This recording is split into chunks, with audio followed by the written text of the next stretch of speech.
Well, if you do have a manual, you can open it to page 1. And in page 1, it gives you the list of the basic topics. Now, we are going to try to keep with these. Right? You should be able to follow along pretty good. Maybe a first in our history. Okay. But I really believe, I really believe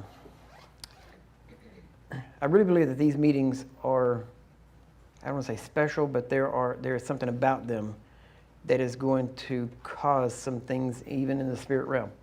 That not just because of what you go out and do afterwards, but literally by the preaching of it and by the declaration of it, that it will start to establish some things in the spirit realm. And I will be just very transparent here with you for a second. We've known about these meetings and these series of meetings for some time. They've been on the website, and we've been talking about them. Every time I sat down to really put the material together and bring it out the way that I wanted, that I knew God wanted it brought out, I would make a list, I would look at it, and I would go, that's good stuff. But it wasn't it. And if it's not it, I can't preach it. That's just the way I am. It has to resonate. It has to be alive. It has to be more than just information. And so I would sit there and look at it, and I think, I've got 3 weeks. Might ought to get started, and kind of went through the thing, and I'd look at it and go, that's not it. And so I'd kind of trash it and walk off and be praying about it and walk around and just pray in the Spirit. And then then I'd go back and I'd write something down and it'd be this other thing. And I went through about 5 or 6 complete different revisions on this. And every time looking at it and saying, nah, that's just not it yet. Well, yesterday,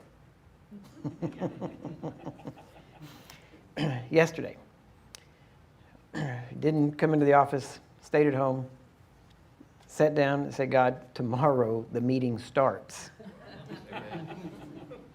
Now, if you want me to know ahead of time, this is it. If not, that's fine. We can, we'll just step up there and open our mouths and expect you to fill it. And he's done that before, so, I don't have a problem with that. But I said, if you want something that people can take home and work from, and kind of, because the manuals aren't just to sell. You understand that we don't just do it, for money. I mean, that's not the point behind them.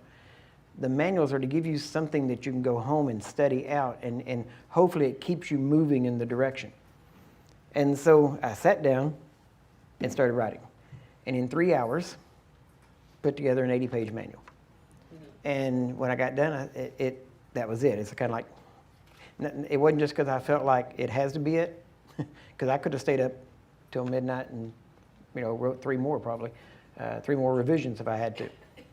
But I really feel like this is, even while I was driving at one point, it was like, you've got to put that in. And so I kept thinking, how's that going to fit? So basically when I sat down, it all came together, and in 3 hours, put it together, and then we had it printed, and then as you saw them bringing in the boxes, that's when we got them from the printer. Okay? That's why we're a little late getting started. We were waiting to get them back. So the meetings today and tomorrow, before we actually get in the main, you can see what all is here, and you can kind of see the direction that it's not just information, it's not just, it's funny because this may be one of the most spiritual meetings we do, and yet it's also going to be one of the most natural meetings we do at the same time, which is the way it should be. Our spirituality should be natural, and it should be a natural outflow of our life. Now, I want you to stop and think about it. As a student of history, I'm always aware of events.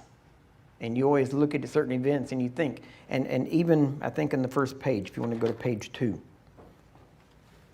Sound like Paul Harvey. Page 2. No. See, I'm showing my age. Some of you don't even know who Paul Harvey was. Anyway, okay. That's sad. So, on page 2 there, it says, these are the times and these are the days that the generations to come will be talking about and writing books about. Now, the key is you have to decide what part are you going to play in that. Okay? God knows. He's known ahead of time. But at the same time, it's still your choice. And so, We're going to read some of this here in just a minute. But when I was writing this, even when I wrote that statement, I stopped and I thought about it. And I thought, and it's kind of funny because I go back and I look at times. June 18th, 1995, Sunday morning. It was Father's Day. We talked about this actually last Sunday. If you'd have been at the Brownsville Assembly of God in Pensacola, and you'd have walked in like any other Sunday morning. It wasn't any different. There wasn't a different feel in the air. Everything was normal. And they had a guest speaker like they'd had many, many times before. And he was an evangelist. He was a missionary. And he started speaking. And at the end of his missionary talk, he gave an altar call. And people started coming forward. And pretty soon they just kept coming forward. And they just kept coming forward. And pretty soon almost the entire congregation was down front. And God started dealing with people. It wasn't about who laid hands on anybody. It wasn't about getting prayed for. Literally, and I don't use this term often, but literally, people met God at that altar. And it caused something that went on for 7 years almost. And impacted between 2.5 and 4.5 million people during those years. And I don't know if you've been keeping up with what's going on now. Now the church, after the revival, had died out down there. Now the church is in financial problems, and which is many times the way it happens through revival. There's a whole lot of activity, and you have to grow to meet the crowds, and then when it's over, you got big places, and you got to keep supporting them and keep funding them. And many times churches and ministries go into problems afterwards. But it's not for me to judge why things like that happen. It's for specific churches. But if you had been there, if that's just a church you went to, if somebody asked you, on June 12th of that year, what church do you go to? And you say, well, I go to Brownsville Assembly of God. Wouldn't have meant a whole lot. It wasn't famous. It wasn't making a big impact in the city. Just making some impact, but nothing compared to what was going to happen. But there was no clue of what was about to happen. Mm-hmm. And yet the people walked in that morning. They were thinking the same thing they walked in, thinking every other Sunday morning. We'll be out of here by around noon. I left the pot roast in the crock pot at home. We got to make sure we're there by 12:30, that kind of stuff. I know that goes on, okay? And, they weren't thinking anything special. And yet, looking back, I think they said there was about 1,500 people there at that time, roughly, about that. And you think about that, that means that in the next 50 years, that means there could be 1,500 books written by people that were there, talking about, I was there, I saw it happen, I was there when it happened, and this is what I saw. Because that's exactly what happened with Azusa Street. Azusa Street, they went in there, most of the people that went there, they had heard about some things, they'd moved from a house into a stable that had once been a church, and admitted they were kind of expecting some things because they had heard about a different doctrine that was being preached, but they didn't know the impact. They didn't know that it was going to be literally like the slingshot that slung the Pentecostal message around the world and would start pretty much everything that you see going on, at least in charismatic circles. And yet those people for years after that wrote books, and even little children that can't remember that much wrote books. I was there. I played in the dirt floor. I remember people lying on the ground beside me crying, in mud because of the tears. I've got all the books. Every book I've ever found about Azusa Street, I've got it.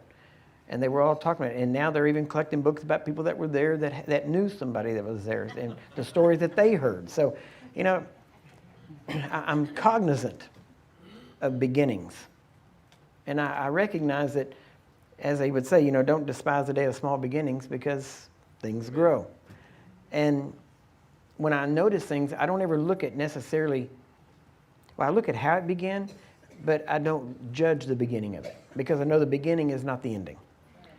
And looking at those movements, I would automatically go back, and we're going to talk about this a little bit later, but I would automatically go back to 1517 when Martin Luther just We have this idea of how dramatic it was when he went up to the Wittenberg Castle and church there and nailed the 95 Theses onto the front door, and that he was making a statement that, and he was driving the nails into the wall, and that it was going to start the Protestant Reformation, which Protestant is a good way of saying protester. Mm-hmm. That's where it came from, all right? But if you think about it, that's where all the public notices were put. That wasn't some unusual thing. That was when you wanted to start a discussion, you wrote it down, you took it over, and you nailed it. It was like a bulletin board, right? It wasn't like he walked up there and was the first one to ever stick something to that door and that it just reverberated all the way back to Rome, the fact that somebody nailed something to the front door. This was a common thing. And honestly, I'm not sure he knew how big it was going to get. But yet, at one point, as you know, if you've listened to me much, I've talked about him before, whenever they said, recant and change your mind, and he said, here I stand. And he made that stand, that you can be justified by faith alone. And from that incident grew basically anything that is not Roman Catholicism.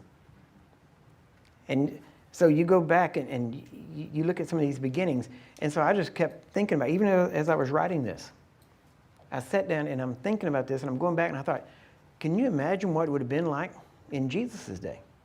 I mean, we look at these guys and sometimes we put them on too high of a pedestal. I'm talking about the apostles and some of the other early church fathers. But then at the same time, they deserve to be put on somewhat of a pedestal to a large degree. I mean, here this unknown preacher comes walking up one day and says, hey, leave your nets, leave your tax business, and come with me. And that's a big deal. Quitting your family trade and just taking off across the country following some preacher around. And, by that time they'd already been hearing about this guy that was out baptizing people, this crazy guy that didn't know how to dress and didn't know how to act and didn't know how to treat people and apparently didn't have too good of social skills. All this stuff going on. And they hear about what's going on, and you think, man, this guy's got some guts. Listen to how he's talking to these, these big preachers, telling them he's not going to baptize them until they go back and bring out fruits of repentance. I mean, who is he to decide who's repented? I mean, you got to put yourself there. And so I kind of pictured that whole situation. You got the John, as we call him, John the Baptist, John the Baptizer, however you want to call him. And there he is out there baptizing out in the middle of the wilderness. He's got a crowd. People keep going out. And I just picture this one no-name person standing there hearing about what's going on and going, well, I've always been a good, synagogue goer. I've tried to keep things right with God and hears about this thing going on. So, well, I think I'll go check it out. And so here's this unknown person just kind of jumps in the crowd and kind of goes out there. But imagine this. This has been going on for 6 months or so, a little while. And then when you get there, you think, you're listening to this guy preach, and you're thinking, well, this isn't normal. I thought this was supposed to happen in the synagogue. I thought this was supposed to happen in the temple. I mean, who is this guy out here in the middle of nowhere? There's no church, there's no altar, there's nothing. There's just, a river running through here. And look how he's dressed. I mean, there is nothing about this situation that would, from any idea of sensibility or logic, would make you want to jump into it. But something he said cut the heart. That's right. And he as he brought it forth, the Spirit of God was behind him. Mm-hmm. And he started saying things. And finally this guy's sitting there listening to him and finally just decides, he's right. He's right. I've been, trying to get by on my good works and trying to do everything just right, and I just need my heart toward God. I just need to love God. Come on.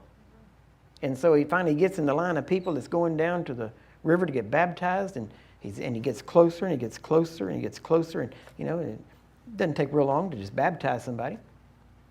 And the line, he's just kind of standing in line waiting, and walks up to him, and just before he gets there, maybe he's the second or third person back, and all of a sudden somebody cuts in line, just walks right on out in the middle of him. And he thought, hello, fella, the line's back there. I mean, human nature doesn't change, right? They were the same thing back then they would be today. And this guy walks up and he said, oh, but look at it, man, he's paying favoritism. He let his cousin break in line. And so he walks up there and you watch this guy get baptized. And then you hear John talking about seeing this dove coming down and it's all light, and you're thinking, what is going on? And this guy gets up and walks out, and as soon as this man walks out of the water, and he's not heading back toward Jerusalem. He's heading out toward the desert. And he's thinking, there ain't nothing out there, fella. You're going the wrong way. I mean, you're going out in the desert, and you're soaking wet. And so he starts walking that way, but something's changed. Even in the atmosphere, I believe something changed, even in the atmosphere of what's going around. Why? Because, as they would say, an epochal moment had just happened. Something that had been prophesied, as I said in Africa, destiny and obedience had crossed paths. And whenever that happened, everything started to change. The main one who needed to get, or I'd say needed, was supposed to be baptized that day, it had happened. And so now even some of John's own disciples took off after him. And this guy says, I like this guy's message. I don't know who that guy is, but I'll go see what he's got. John's disciples are going after him. So he probably follows at a distance and tries to hear what's going on and hears all this stuff. And pretty soon he's hearing this man tell people, I am the only way to the Father. And you think, wait a minute. This definitely should be being said in the temple, because the temple is the only way to God. He had to be thinking. Can you imagine what it would have been like to be one of those people at that time, to hear these words, the things that we take such for granted? Sure. Yeah. But for them, it was like Martin Luther. It's all or nothing. If Martin Luther's right, then he's right with God. If he's wrong, he just broke from the only way of salvation, which at that time was considered to be the church. So he was gambling everything on on one decision of being right or wrong. And that's how it was with Jesus' early disciples. They were gambling everything. They had to walk away from everything. If they were right, then they were right, and this would be good. Wouldn't be easy, but it'd be good. It'd be right. But man, if they're wrong, you're talking about family. You're talking about now. You're going after a false prophet if they're wrong. Sure. Mm-hmm. You're talking about cutting yourself off from the life of God. You're talking about cutting yourself off literally from the whole, from the children of Israel, Amen. From your heritage, from your family. I mean, you would become a heretic in their ideas. An idolater in many ways. And so it was all or nothing. So it was not an easy decision for someone to say, I accept you, Jesus. I hear what you're saying, and I believe your words, and I'm willing to turn my back on the temple, on the synagogue, on all that stuff for any good works or anything at all, and I believe you. And then think about that. I mean, that was a big deal. It wasn't just I'm going to join, Sam's Club. Do I join Sam's Club or Costco? Which one? We're talking about a life-altering, not just life, an eternity-altering decision. And you'd think those guys had to think, we're following this guy, something's different, but how different was it? Do you really think that they understood what was fixing to start? Do you really think that they understood the persecution they were going to get? Even in the early days, now while Jesus was there, he kept them protected. They didn't do a whole lot, but he said, once the shepherd struck, then the sheep will be scattered. And that's pretty much what happened after that. And then you have, especially during the book of Acts, the persecution that started. I mean, we don't have any record of any of them actually dying a natural death. I mean, there's church records that say that the Apostle John did, but that's possibly the only one that we know of. All the others were martyred, killed for their faith. And you start thinking about that. And then we're going to talk about what turned these men from men that were hiding into men that will step out into the street and boldly preach the gospel and go right into the temple. and preach the gospel. Now, that had to be a big change in them. There had to be something happen to them that could cause that kind of change in people. And we all know it was what Jesus referred to as the baptism of the Holy Spirit. So we're going to look at some of these things. But the reason I'm bringing this up right now is because I want you to realize, for all we know, this could be one of those days. Come on. Come on. We know from history, and I will show you in the very beginning here, in the next session anyway, I will show you how things started. But mainly about this is how, like I said, with Azusa Street, the Pentecostal movement, 1901, how it started from nothing. It started from somebody preaching something, and it relied upon the people to grab a hold of it and run with it. And I firmly believe that God had tried to get the Pentecostal movement started before then. Sure. I believe you can see outbursts of Pentecostal power and experiences all the way through church history, literally for the last 2,000 years. And it's almost like if you look at the history of the Israelites, how they would get almost right up to the Jordan and then not make it in. Go around for another, for the whole 40 years. I mean, there's no telling how many times they came near there if you look at their travels and stuff. And how many times God said, are they ready to go in yet? Well, not yet. Let's try it again. Well, wait till some more die out and we'll see. Well, who are they waiting to die out? The ones that said, oh, this can't be that. We can't do that. We can't go over there. But eventually, the generation that said we can't died. And the generation that said we are well able moved into the promised land. And I firmly believe that that's all God's waiting for, is for a group of people, a generation of people, to say we are well able. Why? Because I can do all things through Christ who strengthens me. We can do this. I was born for such a time as this. Now, I was actually reading something this morning that I thought was really interesting. If you're familiar with a man named, A.J. Gordon. He had a book that was written back in the 1880s, and he talked about miracles of healing. And it talks about miracles of healing throughout church history, and he goes through the whole church history and shows these things happening. And he made a statement, and he shows from history over and over again that people say the same thing. You've always got a group of people saying the power stopped when the apostles died. Well, how many of you know that's still going around?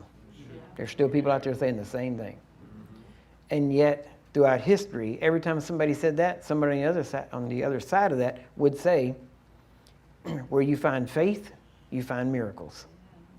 And where you don't find miracles, you don't find faith. And so there was always both sides of that coin, just like it is today. And so when you look at what they did, I really want you to be cognizant of history. I want you to realize a year ago, we talked about the Saints movement. Now this is, and I'm going to show you some history on this right now during the next session actually. But it's really, at some point, you actually have to believe that God knows what he's doing, even if he chose you. All right? And sometimes that's the biggest leap of faith you have to take. All right? I've had people tell me, because of the prophecy that John Lake gave in 34, and people talk about that, and they say, how does that feel to know that? I said, are you kidding me? I said, the hardest thing of faith I ever had to do was accept that was talking about me. That was because the Bible, what Jesus said believers can do, I can accept that. Mm-hmm. But to take a prophecy given by the Spirit of God, but through a man, and accept that and say, okay, what he said there, I have to accept that as for me personally. That is the hardest thing I've ever had to believe. There you go. Mm-hmm. Right? And very honestly, it's not made things easier. It's made things harder. Because once you do say, okay, that could be me maybe. And then as soon as you do that, then you start thinking, okay, let's read this and see who this person is supposed to be and what they're supposed to live up to. And then you start reading that and you think, you know, maybe I don't want that to be me. You know? But at the same time, in your heart, you know where you were heading the whole time. And it's like we tell people, you know, it's easy for a person that's running for president to say, when I'm in office, I will do this, and I will do that, and I will change this. And the person that's in the office at that time sitting there going, hey, yeah, that's what you think. Wait till you get here and know what I know. Because you're just talking until you get here and you open the books and you find out what's actually happening. And then things change, and all of a sudden it's like, well, you know, my predecessor didn't know what he was doing, but I'm going to do things just like him. Because I've read the book that he read. So that's kind of the way people think. Well, and it's just like being a general in the military. At some point, when they pin those stars on you, you actually have to say, you know what? This is who I am. And it's not a matter of conceit. It's not a matter of vanity to think that. It is a matter of fact. Somebody had enough faith in you to pin those stars on you, and you've got to live up to the stars. And so at some point, even in the church, depending on whatever office, if any, that you're called to, everybody, no matter what office it is, at some point they have to decide, God called me to this, this is who I am, and I will walk it out. And it's that simple. And it's not a matter of, now, you can get caught up into pride and vanity, usually because other people kind of push it on you, very honestly. But if you're serious about doing what you're supposed to do for God, then you will fill the position. I don't know if many of you saw the movie Gladiator years ago when it first came out. I did. There's some great one-liners in that movie. What you do in life echoes in eternity. A Christian should have written that. But in that, at one point, Marcus Aurelius, the emperor at that time, is trying to pass the leadership of the Roman Empire onto his general. And, of course, his general did not want to accept it. And he turned around to him and he said, and that's why it must be you.